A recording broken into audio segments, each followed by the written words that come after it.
എല്ലാവർക്കും എൻ്റെ പുതിയ വീഡിയോയിലോട്ട് സ്വാഗതം. ഇന്ന് കുക്ക് ചെയ്യുന്ന ചെറിയൊരു വീഡിയോ ആണ്. ചിരവുന്ന വീഡിയോ എടുത്തത് എന്തെന്ന് വെച്ച് കഴിഞ്ഞാൽ ഈ ചിരവ കാണിക്കാൻ വേണ്ടിയിട്ടാണ്. തേങ്ങ ചിരവുന്ന തന്നെ ഈ വീഡിയോ എടുത്തത്. കാരണം ചിരവ വാങ്ങിക്കൊണ്ട് വന്നപ്പോഴത്തേക്ക് എനിക്കിഷ്ടമില്ലായിരുന്നു. കാരണം ഇതെവിടെ വയ്ക്കും, പിന്നെ വയ്ക്കണം, എവിടെയെങ്കിലും ഒതുക്കി വെക്കണം, പാടാണല്ലോ എന്ന്. പക്ഷെ നല്ല സുഖമാണ് കേട്ടോ. ഇപ്പം നമുക്ക് എവിടെ വേണോ, ചൂടാണ്, പുറത്ത് തിരുവണമെങ്കിലും TV കണ്ടുകൊണ്ടിരുന്നിട്ട് തിരുവണമെങ്കിലും വർക്ക് ഏരിയയിലോ കിച്ചണിലോ എവിടെയാണെന്ന് വെച്ച് കഴിഞ്ഞാൽ നമുക്ക് ചില സമയത്ത് നമുക്ക് കുറേ തേങ്ങ തിരുവാൻ കാണുമല്ലോ. ആ സമയത്തായിരുന്നാൽ നമുക്ക് ഇരുന്ന് കുറേ സമയം എടുത്ത് തിരുവിയാലും കുഴപ്പമില്ല. നിന്നൊന്നും തിരുവണ്ടല്ലോ. രാവിലെ കുളിയൊക്കെ കഴിഞ്ഞ് അമ്പലത്തിൽ പോയിട്ട് അതുവഴി മീൻ വാങ്ങിയിട്ടാണ് വന്നത്. നെത്തോലി മീനാണ് കിട്ടിയത്. അപ്പം നെത്തോലി മീൻ വയ്ക്കുന്ന വീഡിയോ ഇതിന് മുന്നേ കാണിച്ചിട്ടുണ്ട്. എന്നാലും തേങ്ങ, മഞ്ഞൾപ്പൊടി, മുളക് പൊടി, പുളി, 2-3 ചെറിയ ഉള്ളി ചേർക്കുന്നത് നല്ല ടേസ്റ്റാണ് കേട്ടോ. പിന്നെ നെത്തോലിക്കായതുകൊണ്ട് തന്നെ നന്നായിട്ട് അരയണ്ട, ചെറുതായിട്ടൊന്ന് അരഞ്ഞാൽ മതി. മീൻ നന്നായിട്ട് കഴുകി ക്ലീൻ ചെയ്ത് വെച്ചിട്ടുണ്ട്. മീൻ ഞാൻ സ്ഥിരമായിട്ടൊരു മുക്കുത്തിയിൽ നിന്നാണ് വാങ്ങുന്നത്. അപ്പോൾ ആ മുക്കുത്തി ഏത് മീനായിരുന്നാലും മുക്കുത്തി തന്നെ അത് കട്ട് ചെയ്ത് തരും. നെത്തോലി ആണെങ്കിലും നുള്ളിത്തരും.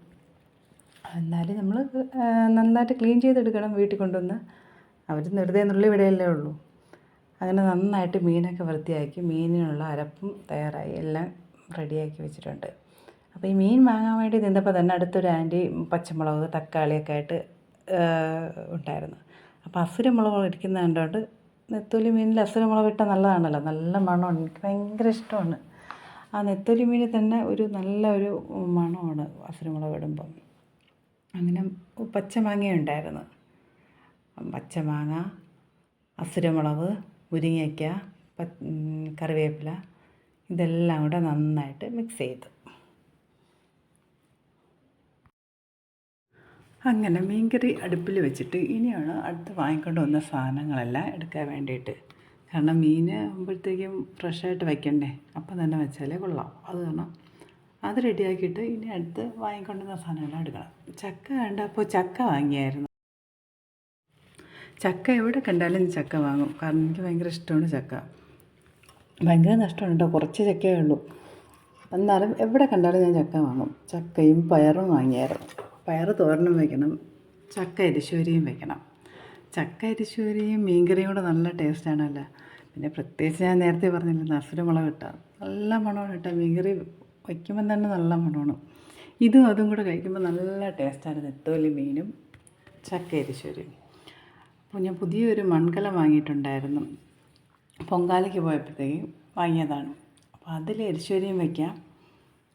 ഇതുവരെ വെച്ചില്ലായിരുന്നു. അപ്പോൾ ചക്ക തന്നെ ആദ്യമായിട്ട് എരിശ്ശേരി വയ്ക്കാമെന്ന് പറഞ്ഞ് മൺകലമൊക്കെ എടുത്ത് വെച്ചിട്ടുണ്ട്.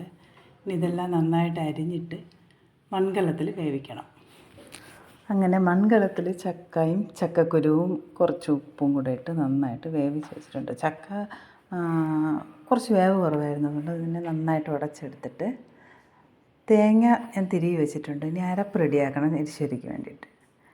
അല്പം മഞ്ഞൾപ്പൊടി, അല്പം മുളക് പൊടി കുറച്ചിട്ടാൽ മതി. കാരണം എരിശ്ശേരി എപ്പോഴും മഞ്ഞ കളറിലിരിക്കണം, ഇല്ലെങ്കിൽ മുളക് പൊടി കൂടി കഴിഞ്ഞാൽ അതിൻ്റെ കളറ് മാറും. കുറച്ച് ജീരകം, പിന്നെ അസുരമുളകും ഉണ്ട്, തൊണ്ടമുളകും ഉണ്ട്. അസുരമുളക് ഉണ്ടെങ്കിൽ പിന്നെ എനിക്ക് എല്ലാത്തിനും ഞാൻ അതിൽ തന്നെ ഇടും. അതും അല്പം കറിവേപ്പിലൂടെ ചേർത്ത് നന്നായിട്ട് അരയ്ക്കണ്ട, അവിയലിൻ്റെ പരുവമല്ല, കുറച്ചും കൂടെ ഇതായിട്ട് അരച്ചിട്ട് അരപ്പെല്ലാം കൂടെ എരിശ്ശേരിയിലിട്ട് നന്നായിട്ട് മിക്സ് ചെയ്തെടുക്കണം. ഇനി അരച്ചിട്ട് വരാം. അങ്ങനെ എരിശ്ശേരിക്ക് അരച്ച് എല്ലാം കൂടെ മിക്സ് ചെയ്ത് ഇനി അടുപ്പിൽ വെക്കണം, അത്രയേ ഉള്ളൂ. ഇനി ഇതെല്ലാം കൂടെ നന്നായിട്ട് മിക്സ് ചെയ്ത് എടുക്കാം. എൻ്റെ വീഡിയോ കണ്ട് ഇഷ്ടമായാൽ ലൈക്ക് ചെയ്യാനും ഷെയർ ചെയ്യാനൊന്നും മറക്കരുത്. ഇന്നത്തെ എൻ്റെ ചെറിയ വീഡിയോ ഇത്രയേ ഉള്ളൂ.